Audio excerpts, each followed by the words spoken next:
গোটা পূর্ব মেদিনীপুর জেলাতে 16টা বিধানসভা রয়েছে। এই 16টা বিধানসভার ভোট গণনার জন্য 4টে আলাদা আলাদা কাউন্টিং সেন্টার।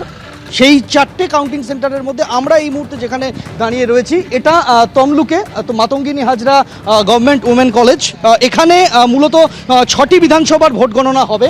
তার মধ্যে তমলুক রয়েছে, পাঁশকুড়া পূর্ব পশ্চিম রয়েছে, ময়না রয়েছে, নন্দকুমার এবং চণ্ডীপুর। এই 6টি বিধানসভার ভোট গণনা হবে এই তমলুকে এবং তার জন্য একেবারে সাজো সাজো প্রস্তুতি। দফায় দফায় নির্বাচন কমিশনের আধিকারিকরা, অবজারভাররা তারা এখানে আসছেন, সমস্ত ব্যবস্থাপনা দেখে যাচ্ছেন। সিআরপিএফ মোতায়েন রয়েছে, স্ট্রং রুম সিল, স্ট্রং রুমের ভেতরে সেখানে ভোটারদের দেওয়া যে ভোট সেটা ইভিএম বন্দি হয়ে রয়েছে এবং সেই ইভিএম বন্দি যে ইভিএম স্ট্রং রুমের মধ্যে রয়েছে সেই স্ট্রং রুমের দরজায় লাগানো ক্লোজ সার্কিট ক্যামেরা, তার দিকে নজর রাখার জন্য এখানে যে বিভিন্ন রাজনৈতিক দলের যারা কর্মীরা রয়েছেন তারা নজর রাখছেন সেই ক্লোজ সার্কিট ক্যামেরার মনিটরে। সেই মনিটর রুম যেখানে বিভিন্ন রাজনৈতিক দলের কর্মীদের তুমি পাবে দেখতে। একদিকে বিজেপি রয়েছে, একদিকে তৃণমূল রয়েছে এবং আরেকদিকে আমরা দেখতে পাচ্ছি যে যারা সিপিআইএম এর প্রার্থী, বামপন্থীরা যারা রয়েছেন, আইএসএফ এর রয়েছেন, তাদের সব রাজনৈতিক দলের প্রতিনিধিদের আমরা এখানে দেখতে পাচ্ছি এবং তুমি দেখতে পাবে যে প্রত্যেকটা এখানে ক্লোজ সার্কিট ক্যামেরা যা রয়েছে তার আউটপুট এখানে দেওয়া রয়েছে এবং সতর্ক নজর এখানে তারা রাখছেন যে যারা এখানে আসছেন এই স্ট্রং রুমের আশপাশে ঘোরাফেরা করছেন, কারা আসছেন, তার দিকে রাজনৈতিক দলের যারা প্রতিনিধিরা রয়েছেন তাদের পাঠানো কর্মীরা তারা এখানে নজর রাখছেন। মানে কেন্দ্রীয় বাহিনীর জওয়ান থেকে পুলিশের যেমন অতন্দ্র প্রহরা রয়েছে, সজাগ চোখ কিন্তু রাজনৈতিক দলগুলোর এই সিসি ক্যামেরার আউটপুটের দিকে রয়েছে। আমি এবারে বহরমপুরে আপনাদের নিয়ে যাব, উজ্জ্বল মুখোপাধ্যায় আমাদের প্রতিনিধি রয়েছেন। এটা উজ্জ্বল, জানাও যে মুর্শিদাবাদের যে 22টা কেন্দ্রের কাউন্টিং হতে চলেছে, তুমি যেখানে রয়েছে সেখানে কতগুলো কেন্দ্রের গণনা হবে, ছবিটা কি রকম?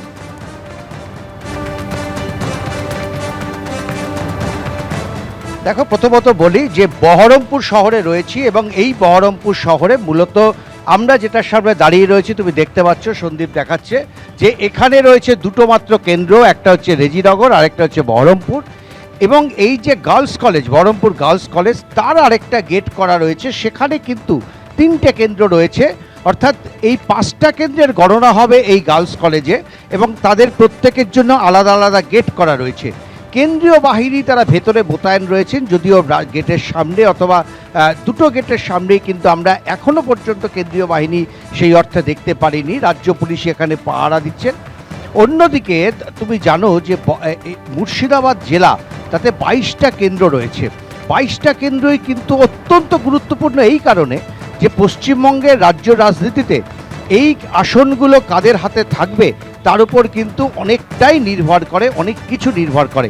গতবার যেমন আমরা দেখেছিলাম 2021-এ এখানে তৃণমূল কংগ্রেস 20টা আসন জিতেছিল, কংগ্রেস একটা আসনও জিততে পারেনি এবং অন্যদিকে বিজেপি তারা 2টো আসন জিতেছিল। 2016 সালে কিন্তু মাত্র তৃণমূল কংগ্রেসের 3টে আসন ছিল, বিজেপির কোনো আসনের প্রশ্নই ছিল না এবং মাত্র 8% ভোট তারা পেয়েছিল এবং বাকি আসনগুলো ছিল বাম এবং কংগ্রেস জোটের।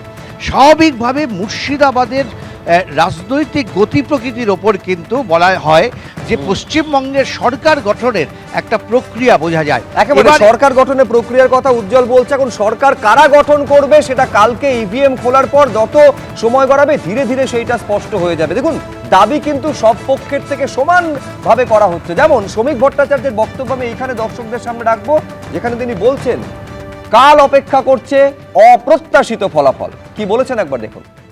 আবার বলছি, সমস্ত প্রত্যাশার বুক চিরে এক অপ্রত্যাশিত ফলাফল আগামী কালকের জন্য অপেক্ষা করছে। আর যে ফলাফল এখনো পর্যন্ত আমরা তাতে কোনো মন্তব্য করিনি, সেফোলজিস্ট বা বিভিন্ন ভোট ফেরত সমীক্ষা থেকে যে বেরিয়ে এসেছে সেটার সঙ্গে কোনো মিল থাকবে না। রাহুল দা, শ্রমিক ভট্টাচার্য রাজ্য সভাপতি তো বলতে হবে আশাবাদী হতেই পারে, তাই নিয়ে তো সেটা তো কোনো বাস্তব কথা হলো না। বাস্তব জায়গায় দাঁড়িয়ে মমতা বন্দ্যোপাধ্যায় বা যেভাবে এত বছর ধরে 15 বছর যেভাবে সরকার চালিয়েছেন এবং বাংলার মানুষ বিভিন্ন প্রকল্পের দ্বারা বা মমতা বন্দ্যোপাধ্যায়ের শাসনে বাংলার মানুষ তার জবাবটা কিন্তু ভোটবাসকে দিয়েছেন যে কোনোভাবে হোক। তুমি দেখো, প্রতিবারই শুভ্র আমরা দেখেছি কেন্দ্রীয় বাহিনী এসছে, প্রতিবারই নানা রকম ঢক্কা নিলাম, প্রতিবারই মানে মানে কি বলে এই নানা রকম চারদিক দিয়ে অটুট মানে বজ্র আটুনি। যেমন ফলতায় দাঁড়িয়ে নির্বাচন কমিশন বলল 21 তারিখ ভোট হবে, তার মানে 21 তারিখ ভোট, তার আগের দিন যে ভোট হয়েছিল, যে বজ্র অটনি হলো, তাহলে ফসকা গেল।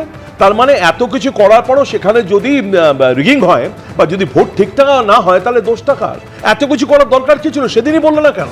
একদিন, দুদিন, 3 দিন পরে হঠাৎ করে নির্বাচন কমিশনের মাথায় এলো যে ওটাকে একবার রিপোর্ট করানোর পরেও যে, সুতরাং এদের যে মানে এরা নিজেরাই কনফিউজ, শুধু এরা নিজেরাই জানে না যে কাল কি হতে চলেছে, এবং তাই আজকের দিনে আশা করতে পারে, মানুষকে মোটিভেট করতে পারে, কর্মীদের জাগাতে পারে, কিন্তু আসল ফলাফল আগামীকাল বেরোবে।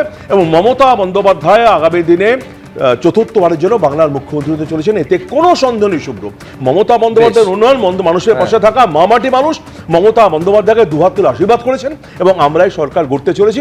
কালকে তা সরকার গড়ার দাবি কিন্তু দুপক্ষের থেকে সমানভাবে করা হচ্ছে। বিজেপি যেমন করছে, একইভাবে তৃণমূল কংগ্রেস করছে। আমি ওফেলিয়া সিনহা বিজেপি মুখপাত্রের কাছে আসবো, তার আগে ওই যে বললাম সরকার গঠনের দাবি, ফিরহাদ হাকিম বলছেন যে চতুর্থবারের জন্য মুখ্যমন্ত্রী হতে চলেছেন কালকে ফল ঘোষণার পর মমতা বন্দ্যোপাধ্যায়। কি বলেছেন দেখুন, তারপর আমি ওফেলিয়া দির কাছে আসবো।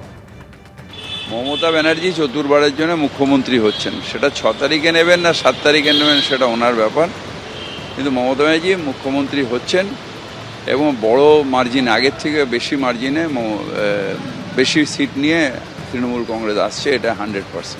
মানুষের সার্ভিস না দিলে হঠাৎ করে আসলে আমার টেনশন হতো। মানুষের সার্ভিস সারা বছর ধরে আমরা দিচ্ছি, টেনশন করার কি আছে?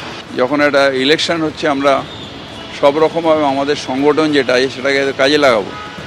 আমরা সবসময় চোখ খোলা রাখবে, এটাই তো নিয়ম। কি হবে ভবানীপুর? ভবানীপুর অনেক অনেক মার্জিনে মমতা ব্যানার্জি জিতবেন, এটা সবাই জানে। মানে ওফেলিয়াদি শুধু প্রত্যয় নয়, তৃণমূল কংগ্রেস বরঞ্চ এইটাতে বেশি গুরুত্ব দিচ্ছে যে চতুর্থবারের মুখ্যমন্ত্রী হিসেবে শপথ গ্রহণটা কবে করবেন, 6 তারিখে না 7 তারিখ? 4 তারিখ নিয়ে বিশেষ কিছু চিন্তা নেই। মমতা বন্দ্যোপাধ্যায় যখন 2011 এসেছিলেন, তখনও বোধহয় ভোট পার্সেন্টেজ 90%কে ওভার করে যায়নি।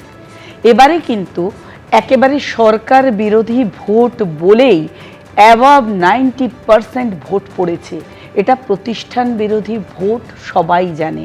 ওনারা এখন কি করবেন, মুখ লুকাতে পারবেন না। 4 তারিখ আগামীকাল হয়তো 12:30টার পর থেকে অন্য সুরে সুর বাঁধবেন, গান গাইবেন। এখনো পর্যন্ত একই গান গাইলেও ফিরহাদ হাকিমের শরীরী ভাষা বা বডি ল্যাঙ্গুয়েজ, মমতা বন্দ্যোপাধ্যায়ের বডি ল্যাঙ্গুয়েজ, এগুলো আপনারা লক্ষ্য করুন, তাহলেই জলবৎ তরলং পরিষ্কার একেবারে ক্রিস্টাল ক্লিয়ার বোঝা যাচ্ছে ওনারা পরাজিত। কেবল সময়ের অপেক্ষা হাতে সার্টিফিকেটটা নিতে। এই যে একটা বিষয় একটু বলি, রাহুলদা বললেন, রাহুলদা বললেন যে ফলতায় পুনর্নির্বাচন।